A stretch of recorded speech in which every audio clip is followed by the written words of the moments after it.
Today's going to be a special things hidden discussion. Now, when I started my radio broadcast, I used to, at WFLA Orlando, they used to record these promotions of telling people to tune into my show. And I would say, I am your political exorcist, because I was trying to make a point about the state of politics and current events. But then as I continued in current events, I said, I don't want to claim that title. This stuff is too messy for me. And so I kind of shied away from using that language in the course of my radio show. As the world events started getting darker and darker, I said, this is too much. But now we have an actual exorcist with us. We have Father Vincent Lampert. He's a Catholic priest, and he's an exorcist in the Roman Catholic Archdiocese of Indianapolis. How you doing, sir? I'm doing very well, David. It's good to be with you today. Yeah, it's great to have you on. So we've been looking at a lot of the spiritual warfare aspects of life in the last several programs. It is the holy season, Lenten season for many Christians around the world who listen into this program, and many folks who are not religious listen to this program and are interested in some of the insights that we're pulling for current events. So there's a lot of angles we could start from, but I'm going to try a little bit different angle at first. Can a nation be possessed? And the answer is absolutely.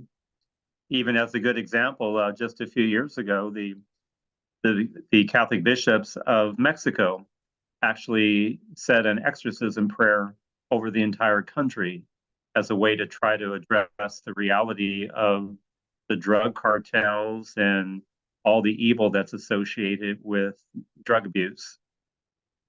So how does one survive? So how does that work from a collective spirit standpoint? Because if you are trying to live a Christian life and a holy life, but you're in a possessed nation, you're going to pick up spirits of the collective that are probably going to put diabolical ideas and desires in your head, even if you're doing everything you can to follow God, right? I mean, because you're in that culture, you're saturated in that culture. And even though you might try to, isolate yourself from that culture, you're still thinking within that current, because that's what you're a product of in your times, right?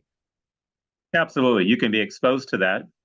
Your comment made me think of the line in the Bible where Jesus says to be in the world, but not of the world. So we can be in a particular culture, a particular environment. But as Christians, I always believe that if we're living out our faith, if one is going to church and praying and reading the Bible, then the devil's already on the run. So people that are truly living out their faith, I don't believe that they really have anything to fear from the evil one. The evil one may try to afflict them to some degree to see if he can find a crack in their spiritual armor. But again, if one is truly committed to the Lord, no matter what the devil does, he will be ineffective. So when you talk about the evil one afflicting us, how does that actually work? Are there millions of these entities or billions of these spirits? Do we have any count or estimate from the church traditions? Well, we can only go to the book of Revelation when it speaks about angelic creatures, and other places in the Bible that says that there are thousands and thousands and myriads. So they can't even be counted. But from the Christian perspective, Lucifer, along with 1/3 of the angelic choir, fell from heaven. So they were cast out of heaven, but they weren't cast out of creation. God still has a role and purpose for the demons to play. But the good news is, if you do your math, 2/3 is greater than 1/3. So there are more good angels than there are fallen angels. So is it when you're walking around in life and you're dealing with human sin and human fallenness, is it like an ocean where you're swimming in an ocean and people sometimes watch Jaws and they think there's a shark around every corner? Is that how it is, where it's like if you look at the big picture, you're probably not near a shark, and so the odds of a demon being around you is like a shark swimming by you. You may not, it's not as prevalent as you think, or is it? No, that's not a good metaphor. They're all around you all the time. Like there's enough of them to cover everybody. You got how many people? 9 billion people in America. I mean, 9 billion people on the planet Earth. So is there enough for everybody to have one harassing them all the time? Or are they kind of swimming around the spiritual ocean, so to speak, and mess with you and then go on, and you're not being bothered by demons for some substantial amount of time? How does that work? I think demons will always try to afflict us. They're around us. But again, I think in the second book of Kings, when Elisha the prophet is with his servant, and it looks like the Israelites are going to be defeated on the battlefield, and Elisha prays and says, Lord, open his eyes that he may see. And then the servant was able to see that out on the battlefield, God's angels were fighting with the Israelites and they routed the foe. So, yes, demons are around us. They do try to afflict us, but we should always remember that God's good angels outnumber the bad angels, and God is always on our side providing protection. However, when people give in to things of a demonic nature, when people turn away from God, then they can put themselves being more susceptible to the attacks of demons. But again, if we're, as St. Paul says, putting on the full armor of Christ, we really have nothing to fear. But when people begin to no longer live out their faith or doubt their faith, think of the fact that the world in which we live today, faith seems to be in decline. Many people who grew up in Christian families or households now identify as being an atheist. They no longer believe in God. And faith in God will lead us in one direction, and the lack of faith will lead us in another. So I like to say that as an exorcist, I don't believe that the devil has upped his activity today, but I do believe that more people are willing to play the devil's game because they've walked away from their faith. So when you look at this, the ministry of exorcism, it is it is something that a lot of folks have a lot of sensationalism that they've always attached around it. But at the end of the day, there is a real concern for what people believe to be something which is beyond just human evil. And so I guess what I'm saying is there's a lot of Christian traditions that say, look, why are you scapegoating the devil for things that are just as deeply fallen evil between human beings? Human beings are got enough diabolic or whatever, I guess that's the word that's the play, but humans have enough deep total depravity, as Calvinists would say, that you don't need to go around blame. Yes, there's a lot of Christians that say, oh yes, there are spirits, and yes, they are real, but 99% of the time you don't need to be blaming the devil for something that it's just your own wicked heart that's doing. Yeah, we can't always say the devil made me do it, Mhm. because we all have free will. The devil can propose, but he cannot impose. Think of the fall of Adam and Eve in the book of Genesis. Mhm. The devil tempted. The devil didn't take the forbidden fruit and cram it down Eve's throat. He presented it as something good so that Eve would make that choice for herself. So the devil is always trying to objectify evil as something good so that we will choose it. But yeah, you're right. We should never try to blame the devil for all of our activities. We do have free will, we have personal choice, and we should always make the choice for God. But when we make the choice for evil, the devil will always take advantage of that as a way to advance his kingdom, as opposed as Christians, where our goal is to advance the kingdom of God. So there are some people too that would say that evil is not personified.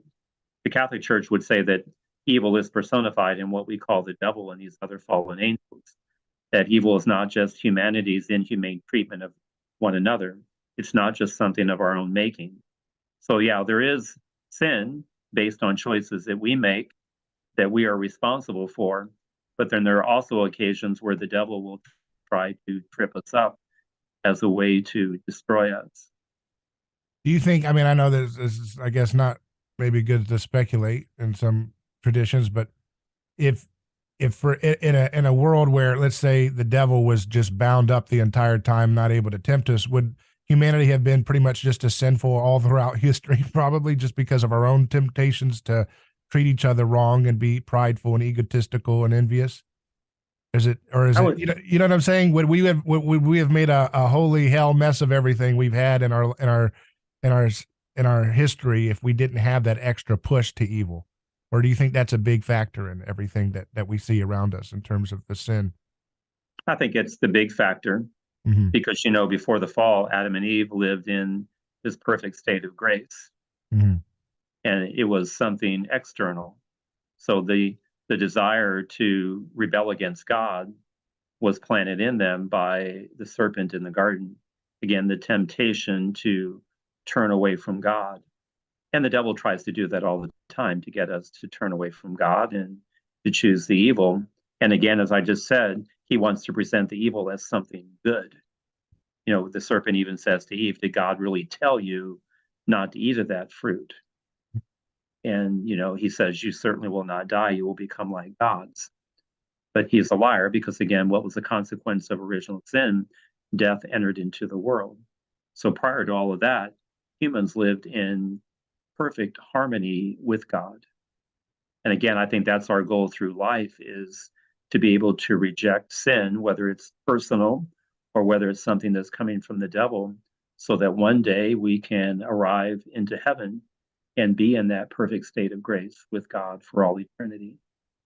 And that death anxiety does seem to underpin so much of the wickedness that we engage in around the world. That feeling of there's a finite existence I have, my clock's ticking. It's an unconscious feeling, and that's why I cut people off in traffic, or that's why I'm greedy in my business practices. That's why I'm egotistical in relationships. Right? It's that there's the unconscious kind of if you want to use Darwinian terms, a survival of the fittest kind of mindset that's driving us to always have to have this kind of tension of like, well, I've got to get mine before before my time is ended. And I think a lot of Christians live like that. Even, they partition the spiritual world with their everyday mundane world, right? They say, well, I'll be a Christian on the days I go to church. And then when I'm out in the world, I'm a ruthless capitalist and I'm just taking advantage of employees and working them to death. And because it doesn't matter, because that's my safe little private sector world. I can do that. And that's okay. But ultimately, that, like you mentioned, that introduction of death drives a lot of the sin that we engage in, doesn't it? It does. You know, if you think about it, God is all about existence. I mean, what's the name of God that we learn from the Bible? I am. So God is existence. And the devil is all about non existence, death, and destruction. And God is Yeah. really all about life and community. So the devil would try to get us to live in a manner that opposes God. You know, there is extraordinary demonic activity where the devil really is to blame for what's going on. But then there's ordinary demonic activity where the devil just tries to get us to use our free will in such a way that we rebel against God. And when it comes to the ordinary activity of the devil, I would say it begins with deception, which leads to division, which leads to diversion, which leads to discouragement. And that discouragement will either lead to death, either a spiritual death, a complete rejection of God, sometimes a physical death. We think of the growing trend of suicide in our society. But as Christians, we live as people of hope. And the other choice would be discipleship. People renew their commitment to God, or they come to God for the very first time. But with deception, the devil wants us to get us to buy into his lies, to live as that capitalist, as you were just saying. And then where does that lead us? We're broken, we're divided. And when we're broken and divided, it leads to diversion. We look for a substitute that's going to fill the emptiness in our lives. Think of the growing trend of addictive behavior in our society, whether it's the opioid crisis, fentanyl, abuse going throughout society, the scandal pornography that's rampant in society today. And when people arrive in all these forms of diversion that substitute for God, where does it lead them? It leads them discouraged, a lack of meaning, purpose, and direction in life. Mm-hmm.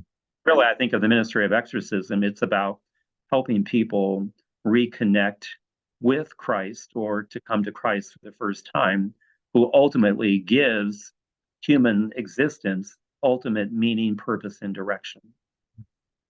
So would you say that things like pornography and gambling and now the AI are portals to the demonic? Absolutely. Again, have you seen the AI where they're talking to people and a lot of people say you're opening your channel, and then there are these new beautiful AI images that look really realistic. They can make a picture of Aborigines that looks exactly like real people, but it's totally AI generated. Is this potentially completely diabolical, or is there any redemptive element to this type of technology? I wouldn't say that it's inherently evil. So anytime people ask me about something, my question would be, is it inherently evil? Was it created solely for the purpose of destroying people's lives? So technology in general is not inherently evil, but it can be used in such a way that it leads people down a dark path away from God and into the world of darkness and the devil. Mhm. So all these things that people take for granted are portals to demonic activity. Does that mean that one is having inviting demonic spirits to oppress and be in your life if you engage in sins like gambling and addictive behaviors, drugs, pornography? Absolutely, it can. Sometimes people directly cultivate relationships with demons, meaning they do things that they know they should not be doing, but they do them anyway. Sometimes people fall into that indirectly. They believe that something is fun or entertaining, but they don't understand the gravity of the situation in which they are in. St. Paul in Second Corinthians writes about the fact that Satan transforms himself into an angel of light and he deceives many people. And the devil can use addictive behavior to convince people that it's something good, but really just to pull them into a world of darkness. You look at pornography, for example, it degrades the human person and reduces the human person to an object. And the human person is God's greatest creation because the human person is created in the image and likeness of God. So when the human person is attacked or distorted, then the devil believes in an indirect way he's actually distorting the very image of God himself. It seems as if, by that standard, then that America truly is in a state of deep collective possession because we have in the West, because look at all the things that they're telling us are moral imperatives. They're telling us to extinguish our young, to kill the babies if needed, which is an attack on the womb, which is something Satan has always hated since the beginning with the fall, right? With this, the seed of the woman, and this Yeah. hatred for the womb is one of Satan's biggest hatreds. You have an attack on the idea of having children in the first place because the planet's going to blow up. You're having this statement of, well, if you do have a kid, you need to think about telling them to mutilate their genitalia so they cannot breed, so all or not procreate. So all these different things are attack on life, on the continuation of human life. You look at some of these photos of people who regret having their breasts removed or their different parts removed, and it looks like they have eyes of someone who's been completely demonically oppressed, and yet these are spreading faster than ever before through TikTok. Everybody's imitating things and they're spreading like wildfire. It's almost like because of technology and the power of kind of the digital age, the devils don't have to do as much action themselves. They can kind of sit on autopilot and multiply their effect, right? No, it's like they plant a seed and then they sit back and watch how it grows. Yeah. And again, everything that you're talking about, the attacks on the human person, speak of non-existence. Yeah. So killing children in the womb, it's all about death and destruction. So again, God is about life, but the devil is about death. And no matter how we wrap it, we can use creative language today, like for abortion, is it reproductive rights? No matter what we call it, the end is still the same. It's the destruction of human life. And that would please the devil nothing more than, more than anything, is that he's convinced us to kill ourselves. It seems to me that's what is becoming the new moral imperative is that you embrace. I mean, they're embracing euthanasia now. They're making ads that are very slick and beautiful in Canada and mainstream television to promote extinguishing your life. The Canada just said that minors have a right to assisted suicide. It is truly insane. It feels like we're living in a madhouse. It's really, it's now become, this stuff was always on the margins. I remember when Malachi Martin wrote the book Hostage to the Devil, he said there was an uptick in interest in possessions, but they didn't have teenagers being normalized to have assisted suicide back then. We've really come a long way since even that time when people were getting into these things like occultism and so forth. Yeah, again, it's a sad reality. I was talking with a group of exorcist priests the other day, and one of them commented that the number one question that people are Googling on the internet, can you guess what it is? Am I possessed? how to make a pact with the devil. Oh, How to wow. make a pact Yeah. with the devil, because Yeah. somehow the devil is now seen as this kind of chic and charismatic figure who can give us what we want. Yeah. But we always have to realize that when you play with the devil, eventually the devil expects to be paid. And Mm. how does he want to be paid? It's with our death and destruction. You know, the Bible tells us that Jesus came to give us life and so that we might have it more abundantly. But the devil wants nothing more than to snuff out the life of the human person. And again, he can present his deceptions as something good. And even when people turn to the devil, try to sell their soul to the devil, initially, maybe they receive a favorable response. But that's nothing more than a trick to try to lure them even deeper into the world of the lies and deception. Um, yeah, I mean, that's there's always a kind of price to pay. It's because the devil's not offering anything unconditional. It's always with a condition, right? Absolutely. Um, when you see this type of interest in this, do you think that most of it is just um, faddish pop culture normalization of the, like you said, this kind of chic rebel, because everything's about rebellion. Our culture is about the spirit of rebellion. You tell me there's only two genders, I don't accept it. I'm a rebel. You tell me, kids should have respect for their parents. We're going to throw that bound. Every boundary has to be rebelled against now, and that's the new morality. What's driving this? I think it's a misguided notion of freedom. Mm-hmm. I think a lot of people today believe that freedom means you can do whatever you want.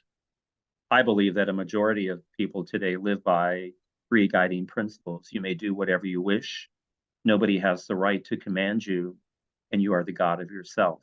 Mm-hmm. It was St. John Paul II who said that freedom, in the true sense of the word, means to live in the manner that God created us to live. So when we are obedient to God and we live out according to God's commands, that's freedom in the true sense of the word. When we start believing that freedom means we can do whatever we want, then we end up becoming slaves to our own passions and desires. Again, think for a moment, when were Adam and Eve truly free? Before the fall or after the fall? When they were being obedient to God and not eating of the fruit of the tree of the knowledge of good and evil? So humans are called to live within limitations, but I think evil wants us to live without limitations. Even Pope Benedict, when he was the Holy Father of the Catholic Church, would say, just because humans are capable of doing something doesn't mean that it's the moral right thing to do. So just because we can do it doesn't mean that we should do it. We should live within our limitations. But again, because we don't want to live with limitations, the same way with the devil, that's why the devil fell. He didn't want to live with limitations. And the notion is that misery loves company. So the devil really wants us to join him in eternal damnation and separation from God. Does that mean that if someone dies while being possessed, they will go to hell? No, because if one's possessed, it's always of a physical nature. Okay. One's soul can never be possessed because that's a very holy and special place reserved to God alone. But again, the question would be if somebody dies, that connection with the demonic ends, but then ultimately that person has to stand before God and to be judged for how they chose to live in this life. In the book Hostage to the Devil, I've been reading through it, and he talks about 5 American possessions in contemporary history that he got the audio tapes for, and it's very interesting. I felt like Malachi Martin was trying to make a point, an illustration of different types of possessions and how they do it. And one of them, first one starts off, the girl is got a defiant spirit. The nun teaching her says, there cannot be both being and non-being. And he says, why can't there be? Just like you were talking about, trying to break through and draw towards the absence of being, this non-existence. Mm-hmm. And this woman says that the possession started subtly for years and years, that working on her defiant spirit and her intellectual mind, right? Trying to appeal to her through intellectual ideas. And kept trying to get this idea of, well, if you have crosses, we can have inverted crosses too. And if you have light, there can be darkness. Why can't we embrace, it was trying to make space for, if you have good, we can have equally valid evil to counter it all. And she kept being accepting of this. And she said it felt as if she was being married to non-being itself, which kind of goes to your point. The spirit was trying to get her to be aware of what was presented to her as special knowledge about the nature of human beings, that there is a flow between human beings that's underneath the conscious part that we recognize. It's kind of a spiritual flow. Being in the presence of someone talking, you can feel it acutely. When she was in this state of possession, she could feel more intuitively, I guess, the spiritual dynamics of just being around someone, in that presence of relationality. So I thought it was an interesting example of how most people think of possessions as someone's playing with a Ouija board or doing all kinds of traditional demonic stuff. But this one came in through intellectual appeal. And have you seen this before in other cases? Absolutely. I mean, David, think of the world in which we live today. We are permeated by technology that gives us knowledge at our fingertips. We want to know something, we just, Google it right away, and there's the answer. So it does seem to be that, as humanity is advancing in technology and knowledge, that somehow we've convinced ourselves that we don't need God because we have all the answers ourselves. And the devil would love nothing more than for us to accept that as the truth. Another case is a gentleman who was a priest, and he was getting interested into a popular theory at the time by, I think, Teilhard, which is the idea that Jesus is the full completion of evolution. He's the fullest point, the omega point of nature. And the demon started working with him on that intellectual idea, saying, while he was performing the mass, he said it felt like there was a remote control in the back of his head, getting him to change the words and mumble wicked stuff in replace of the sacred words. And again, this is something that came in through an intellectual concept of saying, Jesus is not really, Son of God. He's the fullness of nature. He's the fulcrum of all of evolution, getting us to worship nature and nature, the divinity of nature. And that subtle thing eventually caught that priest in possession. And another priest in the story who's trying to get this exorcism performed made a fatal mistake, according to Father Malachi Martin. He says something to the point when the demon is wrestling in that situation, something to the effect of, we can inflict suffering. And the priest said, I will endure. And when he did that, he made a fatal mistake of taking it away from Christ and saying, I can do it. And that priest then started being almost possessed for many, many weeks as well, from that same host of spirits. Have you encountered examples of folks? I guess there's a lot of things there, again, appealing to kind of a twisted doctrine to get possession. And then number two, the fact that a priest could be possessed sounds completely foreign to most people's concept of this. I think people should understand that in an exorcism, Jesus is the main actor. He's not a bystander. And whenever a priest in an exorcism tries to become the main actor in that story that you just shared from Malachi Martin, that's when he can make himself susceptible to demonic attacks and even possession itself. Because in an exorcism, it's never what the priest is doing. It's always on the power and the authority of Jesus Christ at work in and through his ministers and in and through the church. But whenever a priest attempts to do things on his own, that's when he gets himself in trouble. I studied and trained as an exorcist in Rome back in 2006. So I had the opportunity to spend 3 months in Rome and to work with a seasoned exorcist. And after is the that 3 months, Amoroth, or is that Gabriel? I met Father Gabriel Amorth. The priest I trained with was a Franciscan named Father Carmine de Philippus. Okay. Both Father Carmine and Father Gabriel Amorth were trained by a Passionist priest, Father Candido Amentini. He did exorcisms at the Church of the Holy Stairs in the city of Rome, just across the street from St. John Lateran Basilica. But Father Carmine warned me after my 3 months in Rome. He said, if you're ever doing an exorcism and you say to yourself, wow, look at what I'm doing, he said, you just walked on unholy ground. He said, because you've now place the focus on yourself Mhm. and not on Christ. And I think in that situation, the story you just shared, because that priest shifted the focus away from Christ and onto himself. That's where he got himself into trouble. I always tell people that if they're relying on me as an individual, if they're possessed, then we're all in trouble. But if we're relying on the power and the authority of Christ, Yeah. that's the proper mindset to have. I mean, that's the thing that was striking to me about because I haven't seen, when I've looked at, interviews of you and other contemporary exorcists, and I haven't seen reports of the priest being afflicted very much. But that was what was shocking when I listened to this Hostage to the Devil book by Martin, was that there's these examples, and he probably picked them out to show the extreme cases, but of priests having physical afflictions, of feeling claw marks scratching into their internal organs while they're doing exorcism. One priest passes away at 45 or 47 years old of some kind of heart failure that just happened after the exorcism was completed. And, these, and I think he alludes that some of these afflictions are because of mistakes that the priests make in the rite.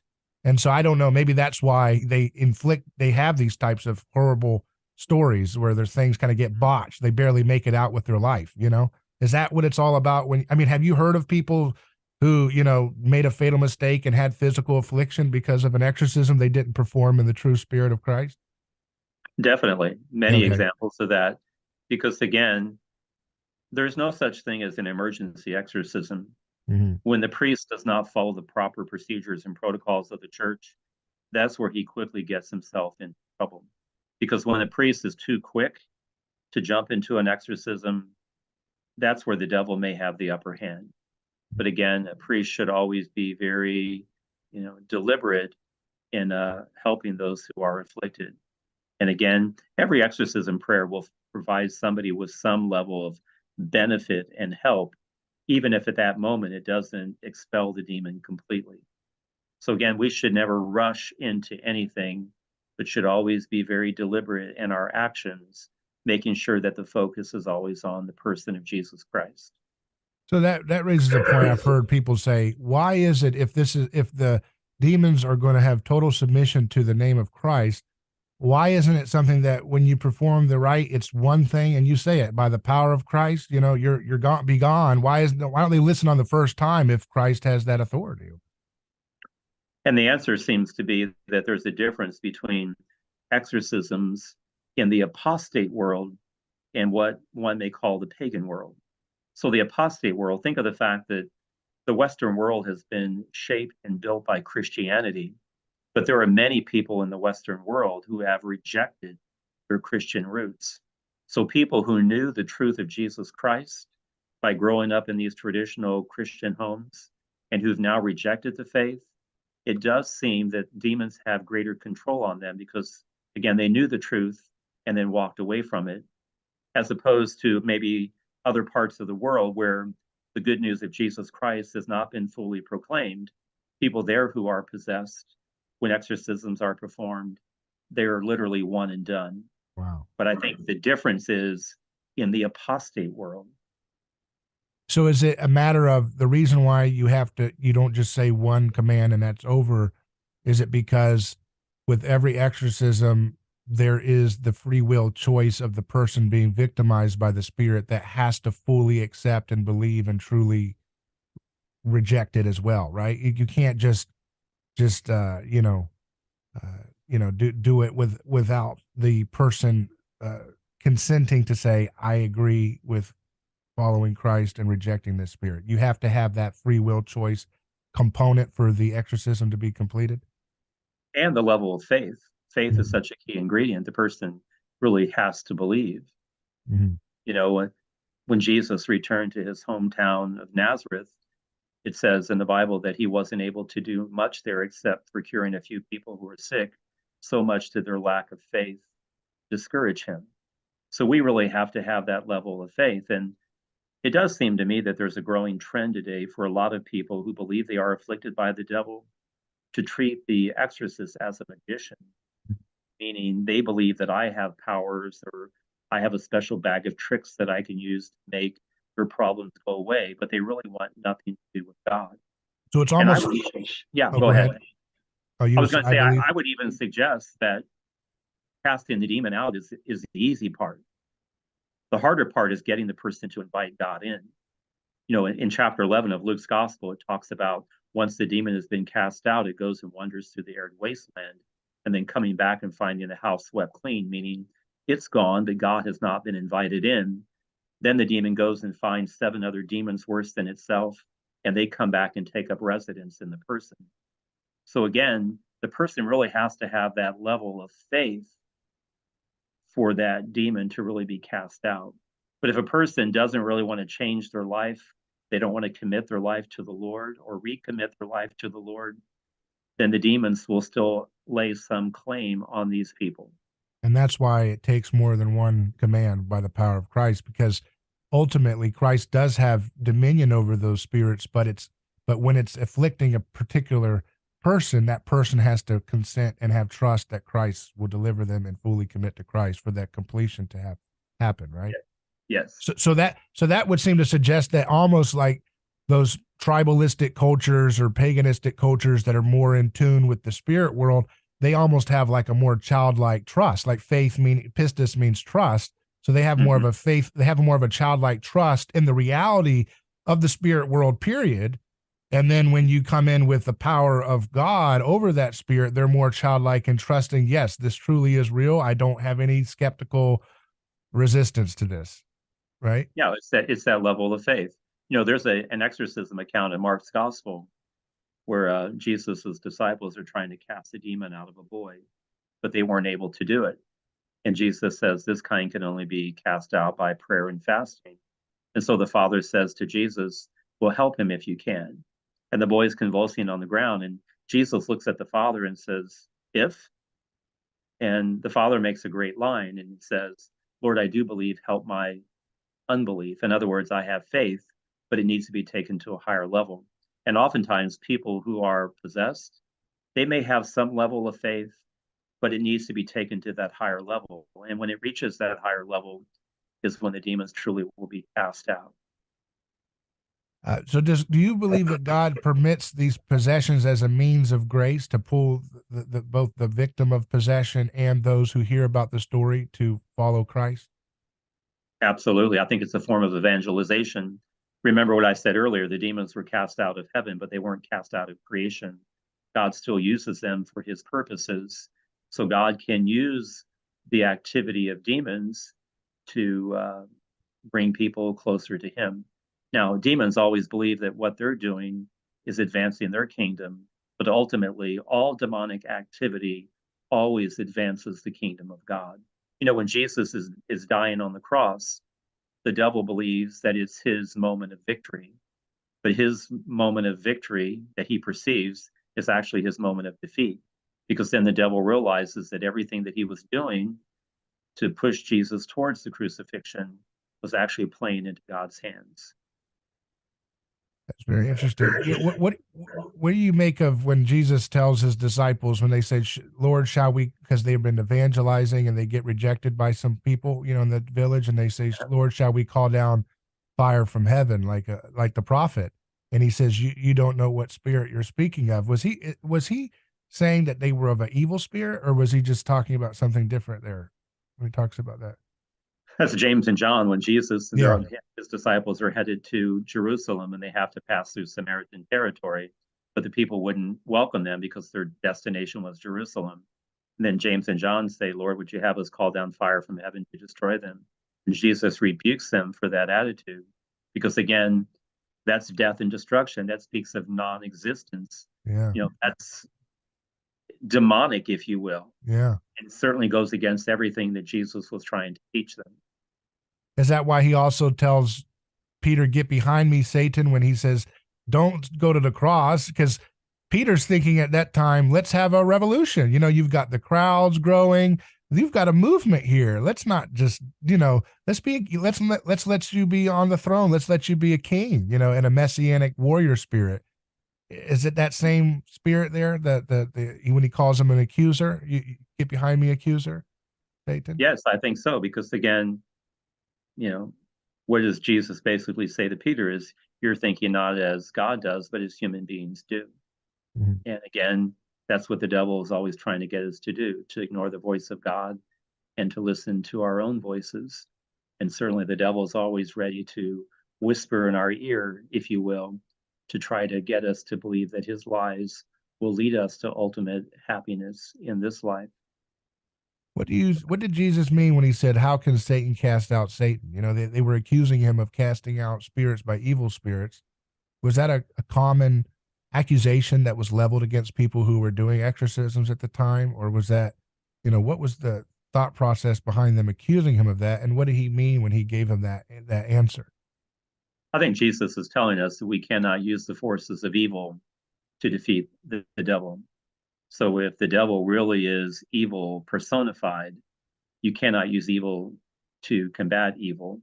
That's like in a modern sense, think of the number of people who may turn to magic and witchcraft, to so-called witches and warlocks and sorcerers, thinking that they can turn to these people and receive some good benefit. And the church would condemn all of these things because the forces behind all of that are the forces of evil. And again, you cannot use evil to fight evil. And I think that's what Jesus was trying to point out. So when I see that, I wanted to, I've heard that the teaching is that the demons are super intelligent, more intelligent than humans. How come they don't have the intelligence to realize if we're doing these demonic possessions, it's going to be a means of of salvific grace for folks who are going to hear about this and say, "Wow, I thought the science had ruled out any of this stuff being a reality," and there I hear a priest such as yourself saying, "I saw someone levitate. My God, there's really a spiritual world. I want to be following Christ." How come they haven't figured that out yet, or maybe they did, and that's why they don't do it as much in the West? I don't know. I think it's a sense of arrogance. Yeah. When demons possess people, they really do not want to manifest. The devil would prefer to work in the shadows and on the sidelines. But we can say that at an exorcism, demons are forced into the light of Christ. You think of a house that's infested by bugs. When you go in and turn on the light, what do the bugs do? They crawl for every crack and crevice to get into them. So in an exorcism, the church is throwing the light of Christ on somebody who is afflicted, and it forces the demons to show themselves. Demons are so arrogant that the reason they manifest during an exorcism, they reach the point where they cannot stand the fact that they are being commanded to do something by a creature that they consider to be inferior than themselves. An exorcist told me that he was doing an exorcism one time, and when the demon manifested, it shouted out, "Who are you to tell me what to do, you stupid, crazy monkey?"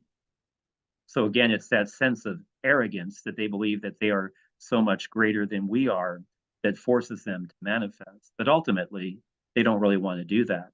But everything that the church does in an exorcism, from blessing the person with holy water to reading from scripture, the laying on of hands, all of these things infuriate demons to the point that they have to manifest. And when they manifest, that's when the battle against them truly begins. If they think of us as so lowly, why do they care about possessing us or humans? Why would they want to do that if we're such a low, little stinky animal to them? The answer is at the very core of our Christian identity. So what's the greatest thing that God has done for us? It's the incarnation. God took on human form. And because the devil wishes to mimic God in every possible way, the devil, in his own twisted sense, believes that he takes on human form when he possesses a human body. But then what does the demon do with that human body? He distorts it, causes it to act animalistic in nature. And the devil does that as a way of mocking the human person created in the image and likeness of God, because the devil believes that by attacking the human person and degrading the human person, that he's indirectly attacking God himself. So he wants to see God the Father have sorrow and pain seeing his children afflicted, and that's what he's doing it for. Again, it's the Father grieves when a sparrow falls, right? So if yeah. he sees, he's just trying to hurt God's feelings or something. What's the What's the He's mocking God. yeah. But again, always remember that God is permitting this to happen. Demons cannot do anything that God does not permit. If demons had free reign, the world in which we live would be a lot more chaotic than it already is. So demons are permitted by God to do certain things. But again, God only permits them to do certain things that ultimately, in the end, will always advance the kingdom of God. Do they know that when they're possessing someone? Like, oh, let's have some fun, but we know this is going to be used to mess up our plans anyway. So let's have some fun while we can here. Is that how it is? Or, I mean, are they Absolutely. Yeah, aware I of think that? they are aware of that because they know that in past possessions, that's exactly the end result. They're aware of that, but again, in their arrogance, they keep trying again and again and again. So when you see these different examples of possessions, again, when I think of, okay, evil, why would you afflict? You know, I hear about stories of, and again, I'm looking at some of these case studies of people. There's one gentleman in the Hostage to the Devil book who's just seemed to live such a miserable life. His father gets into destitute poverty and dies at a young age. His mother picks up prostitution. They were holy at one point, a righteous family, and they just fell apart. He's on his own at a young age. And I'm thinking to myself, this is a guy who's, why would, first of all, why would God, this is kind of a theodicy question. Why would God permit a poor person like that who's had such a miserable childhood and horrible pains and suffering of a little boy seeing his mother broken from such an evil profession? And then it's like adding insult to injury. You put demons, allow them to have demons in. I mean, where's the grace there? Where's the mercy why would God allow that? And then I hear stories like the story that preceded Malachi Martin's death, where he says that the last exorcism that he was trying to perform was on a little girl, and it didn't seem like he was able to complete it before he had some kind of bizarre fall that he attributes to a spirit knocking him off of a stool in his study when he's trying to get a book, and he dies. And this little girl is possessed at 4 years old or something. Why would God, in his loving mercy, allow things to happen to people who don't have any consent? They're not doing occultic behavior. They're not living horrible. They're just a child. Yeah, and that's why we always have to look at all those stories and to realize, that's Malachi Martin's perspective on that. Any child under the age of reason, which according to the Catholic Church is the age of 7, cannot bring evil upon themselves. God would always protect and safeguard them. So for a child under the age of reason to be afflicted by evil, then one who has some authority over the child bears responsibility for that, such as a parent or a guardian. And then it's also important to make the distinction between what does God desire and what does God permit. Just because God permits something doesn't mean that's exactly what God desires.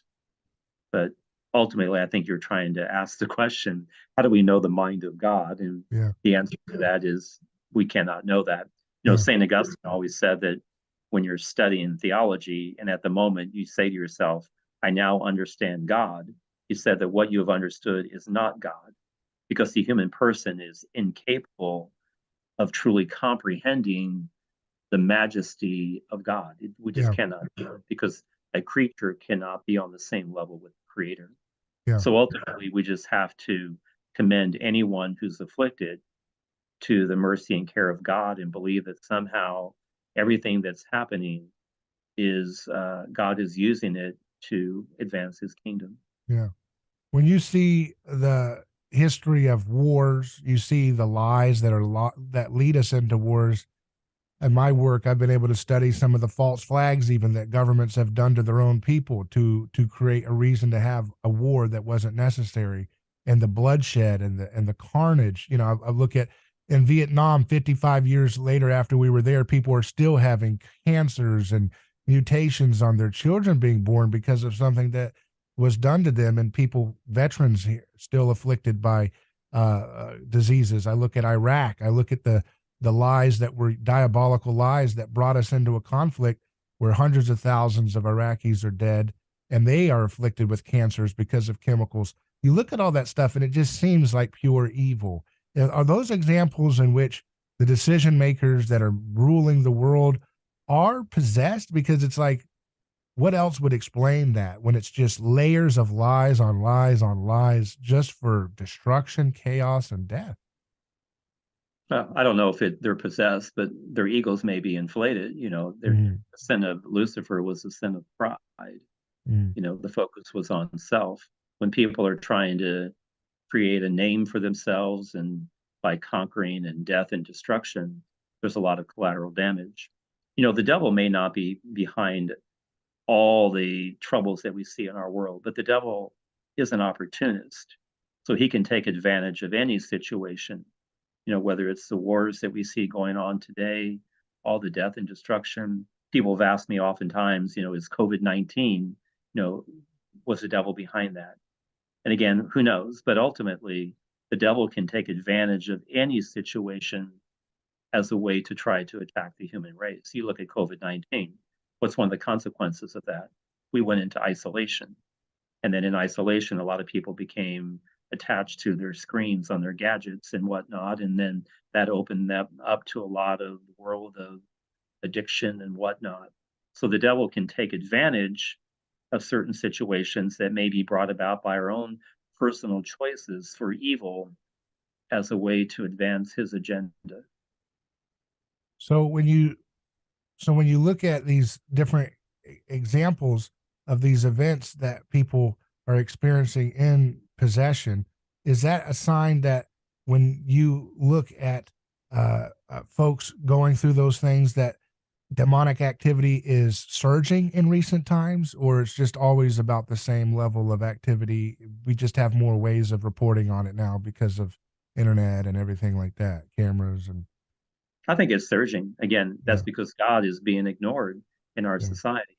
When I was appointed back in 2005 as the exorcist for the Archdiocese of Indianapolis, I became one of only 12 stably appointed exorcists in the United States. There's now an exorcist training school in the United States for Catholic priests, and they now have more than 300 graduates. So if you think about it, from 2005 until now 2023, we went from having 12 to now 300 exorcist priests in the United States, just within the Catholic tradition. And again, there are exorcists within other faith traditions. So it's a reality that Christian churches recognize that demonic activity is on the rise because a lot of people, again, who used to identify as Christian no longer do so. Even for people today who tell me that they're an atheist, I always like to remind them that the devil is not an atheist. The devil knows that God exists, but he wants us to be convinced that the devil or that God does not exist. That's what the devil wants, to convince us that God does not exist. That way we can become masters of our own destiny. We can make any choices that we want and somehow believe that they are good. In this life, we can act independently from God. But when we die, ultimately, we all stand before the Lord in judgment. So in the afterlife, we can no longer act independently from God, and we will be held accountable for how we chose to live in this world. So, really, to me, the ministry of exorcism is all about evangelization.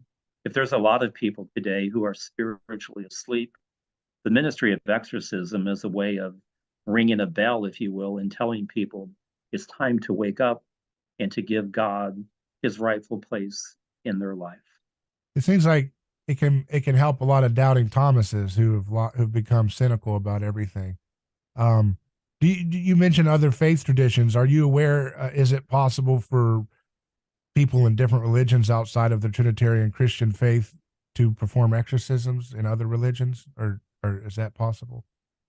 I think that may be possible. There's elements of that because ultimately it's what God is doing. And if God were to choose to act within another faith tradition, then again, it's what God is doing. Yeah, And I certainly would not want to be the one that is going to put limits on yeah. what God is capable of doing. But as Christians, we would say that the truth of the faith is really within our Christian faith, but elements of that truth can be found perhaps within other faith Well, traditions. what confuses me about that is I've heard that that's possible, but then I think to myself, well, we identify religions, pagan religions, as being doctrines of devils, and then so how do you, if you're operating from a religion that is false, even though there might be truth in it, it seems like a perfect condition by which Satan could have his playground, because if he's only obeying the power of Christ and you're invoking some other deity or some other god here or there, it sounds like you're lost in a house of mirrors. I don't understand how you could possibly perform a successful exorcism apart from, God breaking through your errors, both the person performing the exorcism or whatever they call it in other religions and the folks who are believing in false doctrines. If those are doctrines of demons, it feels like there's hopelessness there. But like you said, God can work through anything, right? Yeah, and I think what you just said may be true, that God can break through maybe that error, and then Mm. in the exorcism, help the person come to an awareness of the truth. In the Old Testament, when King Saul goes to the witch of Endor to conjure up the spirit of Samuel, and the spirit of Samuel is conjured up, even the witch of Endor is shocked by what she sees. But again, it wasn't that she conjured up Samuel's spirit, it's what God permitted. And then God may have done that as a way to lead somebody who was in error to the truth. Yeah. So when you see these examples of the things that they do to the human body, I think you in another interview you mentioned seeing an example of writing on someone's skin and blood appearing in front of you and then going away, head going 360. How is that possible? Is that some kind of spiritual illusion that's not really, it's not physically bones moving up 360 on the neck? I mean, that would break the neck, wouldn't it? I mean, is it a spiritual deception that the demon is putting in people's eyes? Is it a parlor trick? Is it physically bones moving that way? Well, I think it can be a combination of both. The demonic can play on a person's memory and imagination, Mm-hmm. can cause us to see things that may not be there. But again, whenever somebody's possessed, we have to realize that it's no longer that person as an individual. It's now the demon acting through that person. And demons transcend time and space as we understand it. We can even say that demons, as purely spiritual creatures, are disembodied intellects. But then when they possess a person, then they're twisting and tormenting that body.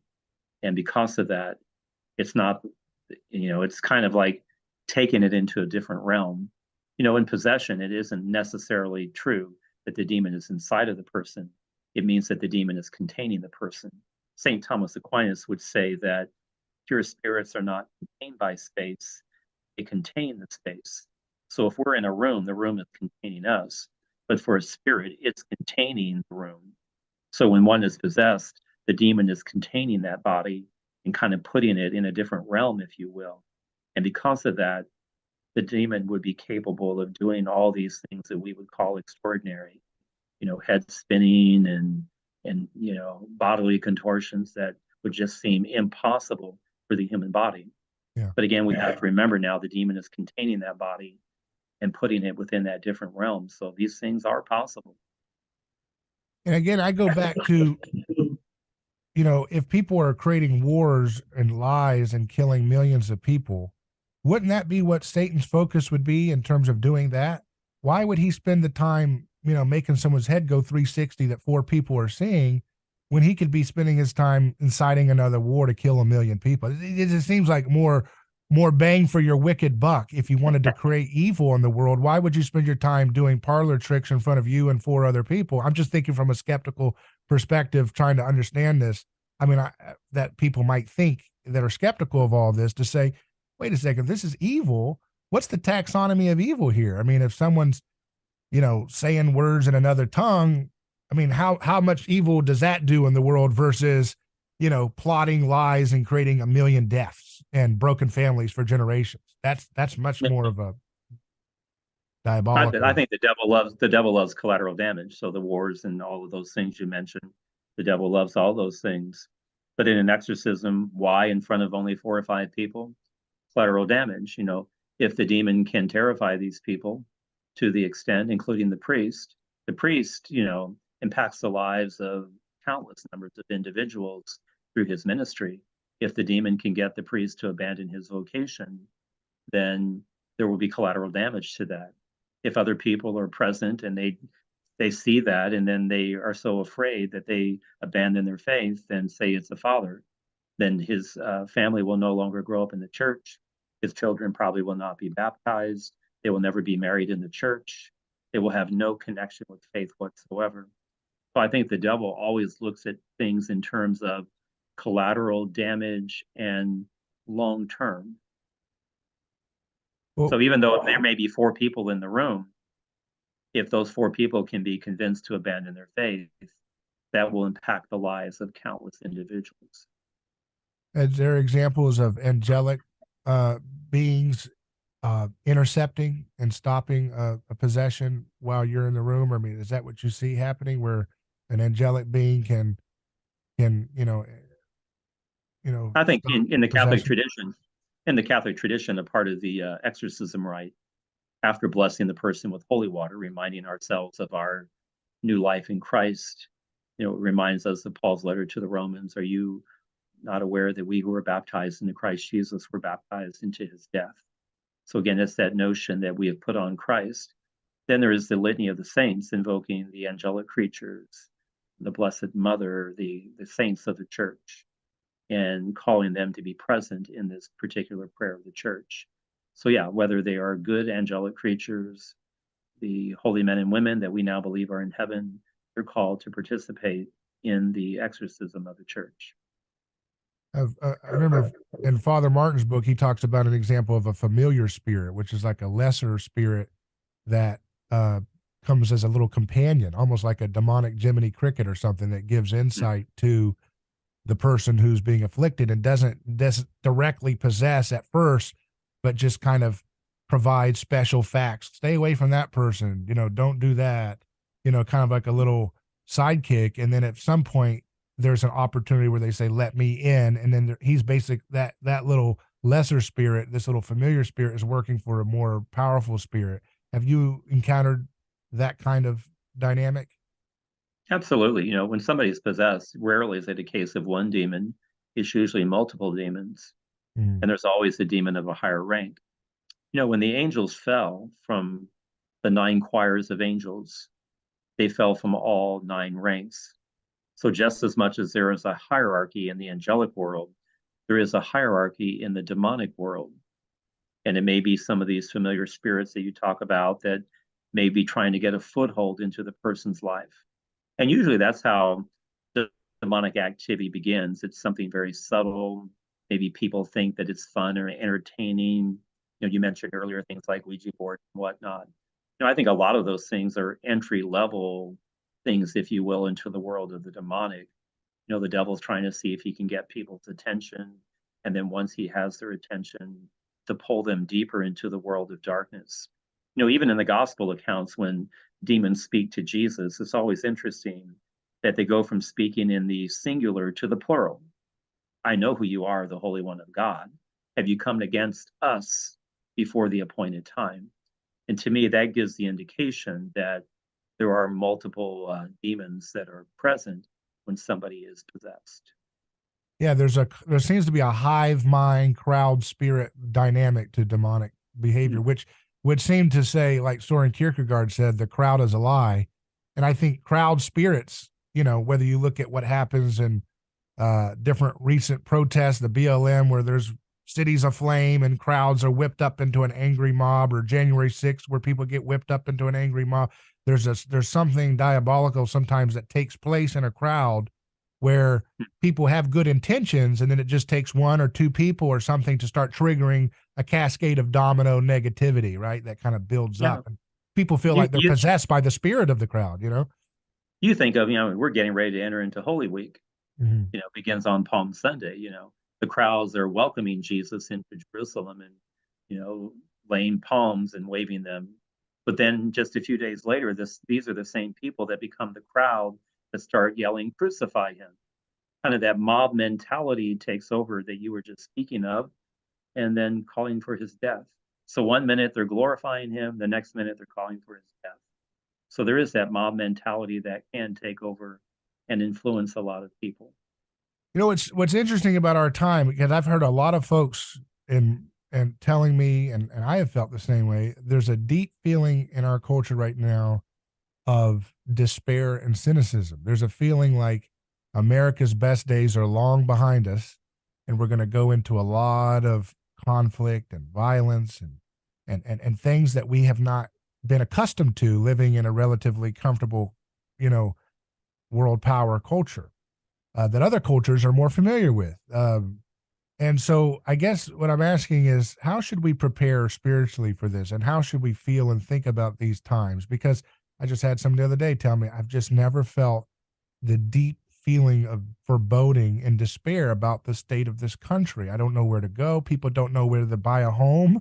They or to you know to flee to be nimble to flee the country if things are going to collapse.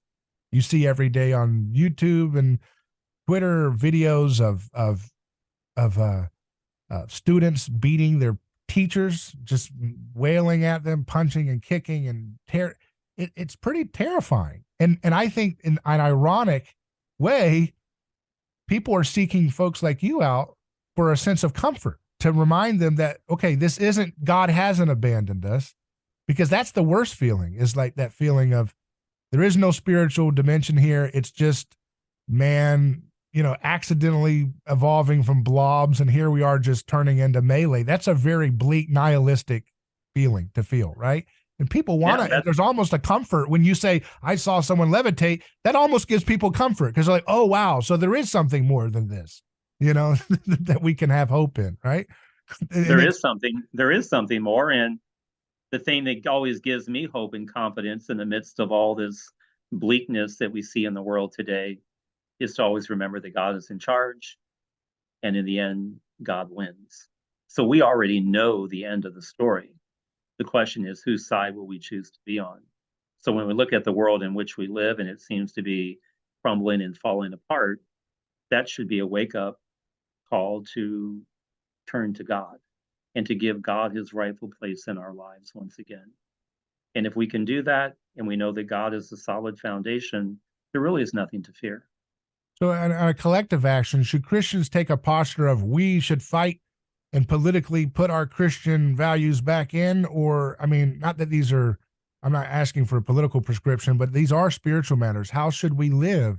Should we just be nonviolent and suffering servants and take on the afflictions of this world as they're going to try to, basically pulverize people who stand firm to Christian values, and just embrace a martyr spirit? Or should we take a defensive posture of saying, no, let us protect what we still have and assert force in terms of political force, I'm saying, to protect our rights and things like that? Or, is that a fool's game? We should just surrender to the cross of this moment. It may be a combination of both. When Peter says to Jesus, Lord, we've given up everything to follow you, what can we expect in return? And the very last thing that Jesus promises is persecution. So to me, when the church is being persecuted, it's a sign that she's being authentic to the mission of Jesus. When the church becomes too comfortable and isn't being persecuted, then perhaps we're not really doing our job. So to me, persecution is a sign of fidelity to God. And again, we always have to live from an eternal perspective. The world in which we live is, just a split second, if you will, compared to eternity. So we should always, again, be in this world, but not of the world, to always live from that eternal perspective, and to recognize that God has something more in store for us than this life that we now know. If this life is it, and then the end of the story, no wonder so many people live the way that they do. They're trying to, grab anything and everything that they can, and whoever gets stepped on and killed along the way doesn't matter. But again, if we're living from an eternal perspective, then we recognize that each and every person has been created in the image and likeness of God. They are our brothers and sisters, and we should treat them with a certain amount of love and respect and present them the truth. If you truly love somebody, you don't tell people what they want to hear. You tell them what they need to hear. Think of parents, the child's going to put their finger in the socket. No, don't do that. Or don't touch the hot stove. So again, limitations and rules aren't bad. And if we truly love people, we have to present them with the truth. But we also have to accept the fact that some people may not want to hear the truth, and the end result is Christians persecuted. As an exorcist, would you recommend parents stay away from or keep their kids away from TV and TikTok and these things, or just monitor them? You know, some people are pretty strong. Get those things out if you have the willpower to do it, and some people say no, no, no, that's too far. You can embrace them in a moderate way or something. It may be too hard now because these things are out there. Children have already been exposed to them. So children, parents today may need to help educate their children on how these things that they're seeing or doing or watching are inconsistent with our Christian faith. Certain types of literature that children read, books that get them fascinated with magic. Parents always say, are they good? Are they bad? And my response is, which do your children know better? The books of the Bible or the books on magic and casting spells? And if they know more about the world of magic than about the books of the Bible, there's the problem. But if children knew the Bible well enough and could filter all of this occult stuff and New Age stuff through our Christian faith, then perhaps it could be used as a teachable moment. There's been an uptick in interest in the possibility of UFOs and aliens. Some, people have reported being abducted by aliens for years, but now with the government kind of normalizing it as, oh yeah, we don't know what these things are. These are not our vehicles. We don't know anything about these little strange objects floating in the sky. There's been an uptick in interest that there's going to be some kind of disclosure, whether it be a fake hoax to get people to go along with some new government program or whatever, or if it's a real thing, what's the Catholic teaching, or do they have a position? Is there a position of the church that says, okay, if these things show up, those are demons? Or do we say, well, it could be another creature that God created in another galaxy? And what would be the test to know what they are? I don't know that the church has any official stance on that. In our creed as Catholics that we recite at Mass on Sunday, we say that God is the creator of all things visible and invisible. And again, it doesn't matter where they are in God's creation, God had to create them. There are some people that speculate that maybe all these sightings that you mentioned are demonic entities, but the church doesn't really have any official position on that right now. A lot of folks say, well, some of these things are ruled out as mental disorders. Is it fair to say, demonic possessions I'm talking about now, is it fair to say, though, that even if someone is mentally afflicted with a disorder like schizophrenia, that is itself a work of the devil that's afflicting people with mental illnesses, even though it's not possession? Yeah, it's not possession, but one can see, again, that maybe it's a form of some demonic activity because, again, the human person is being deprived, if you will, of wholeness and completeness.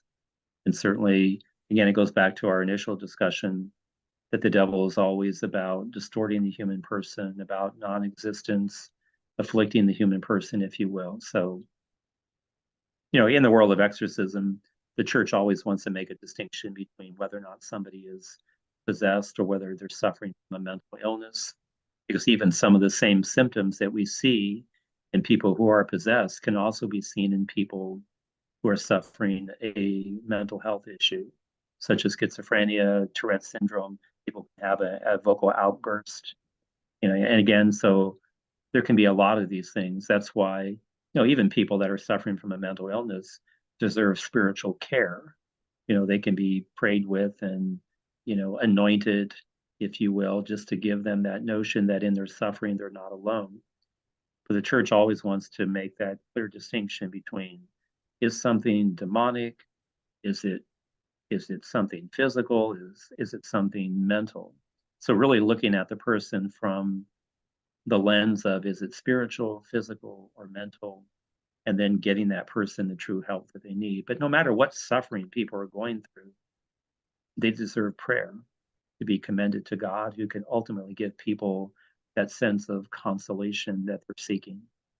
And I know that you make space for the role of psychiatry and psychology in this, but do you feel as if the modern movement of therapeutic culture to elevate psychology and psychiatry as kind of dominant over the spiritual realm, right? To say that's our primary thing, and that spiritual thing with priests, they don't know what they don't have proper psychology training. They don't have, and I know that the folks like yourself, you will consult with psychiatrists and so forth, but do you feel that that in itself is a trick of the devil to position this more modern field of knowledge like psychology and psychiatry as some kind of king above, oh yeah, that spiritual thing, yeah, I guess every now and then if that helps the person because they're spiritually minded, we'll consult a priest, but they don't know, they're kind of a side relic. Do you see that as a deception, It elevating could psychology?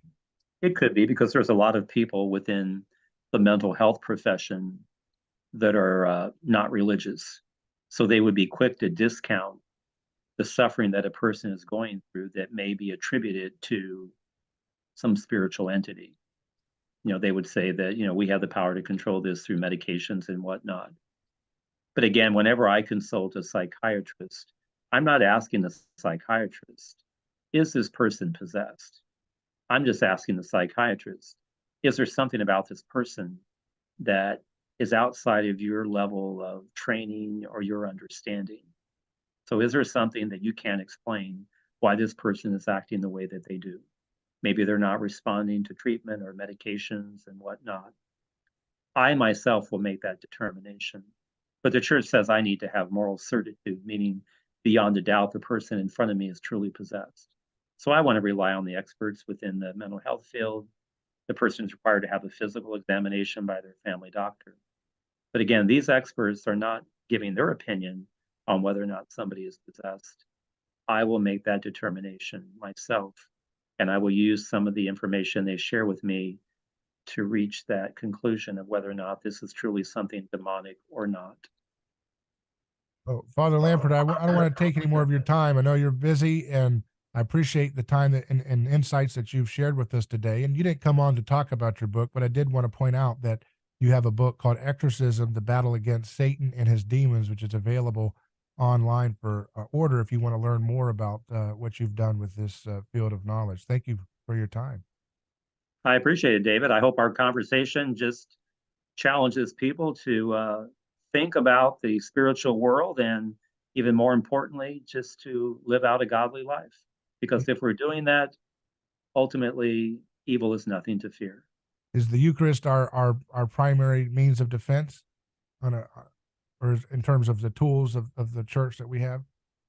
Absolutely. I think it's a very powerful one because, again, the Eucharist speaks of the incarnation. Christ became one of us and Christ is still present with us. So again, those are things very powerful. Again, thinking about the fact that as Christians, if we're living out our faith, you're going to church, you're praying, reading the Bible, living out the sacramental life of the church, the Eucharist, then again, the devil's already on the run. Well, thank you, Father Lampert. I appreciate your time. You're welcome, David. It's good to be with you.